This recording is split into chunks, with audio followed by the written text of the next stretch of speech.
choreographed or drama, or real fight?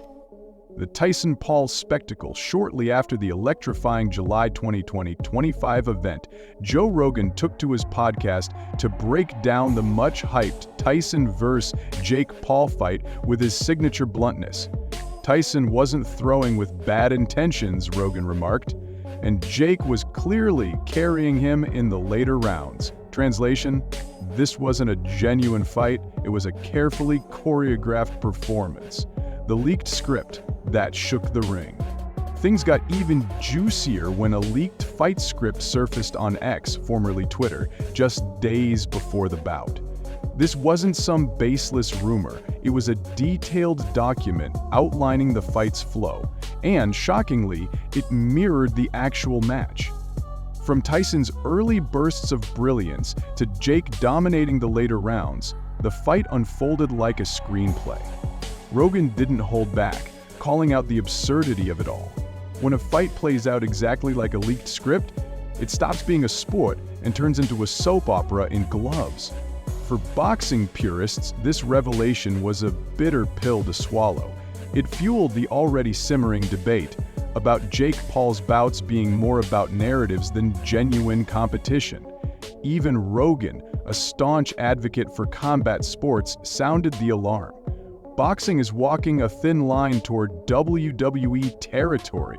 The second fans think it's staged, the sport loses its soul. Mike Tyson's role, a legend or a pawn? Mike Tyson's return to the ring was meant to be a celebration of his legacy, but instead, it left fans questioning why. At 58, Tyson showed glimpses of his legendary skill. A sharp hook here, a dazzling combo there, but the drive to win was glaringly absent. Some speculated that he was holding back, a deliberate choice to protect the script. For fans who idolized the man who once obliterated opponents in seconds, this felt like a betrayal.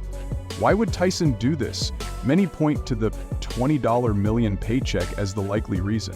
And honestly, who could blame him? Boxing is unforgiving, and Tyson has given more to the sport than most. Still, his subdued performance stung for fans who expected a return of the beast they once knew. Social media lit up with disappointment. Tyson looked more like a sparring partner than a competitor, wrote one disheartened fan. Even his staunchest defenders struggled to justify the performance, with many pointing to his age as a factor. Tyson himself admitted, "I know my limitations," emphasizing that the fight was about enjoying the experience, not reclaiming lost glory. Jake Paul, the businessman in boxing gloves, love him or hate him, Jake Paul knows how to turn a profit. Walking away with the staggering $40 million, his business savvy is undeniable. But his approach to the fight revealed his true priorities: entertainment over competition. Throughout the bout, Paul played it safe, letting Tyson have his moments while ensuring his dominance in the later rounds. "I'm focused on building my brand and taking boxing to the next level," Paul declared post-fight. Not everyone was convinced. Critics accused him of cheapening the sport. Boxing is about skill, heart, and competition, not clout, one Reddit user lamented. Yet, Paul's defenders argue he's evolving the sport for a new audience, one that craves spectacle as much as skill. And financially, Paul is winning. But this approach risks alienating traditional boxing fans, who see his matches as more viral events than authentic fights. Even Paul's future plans reflect his brand-first mindset.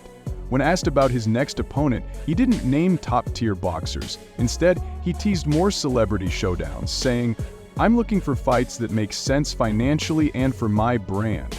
The bigger question: is this the end of real boxing as we know it, or the beginning of a shinier, flashier, more entertainment-driven era? For purists, the Tyson-Paul fight symbolized everything wrong with the sport's current trajectory.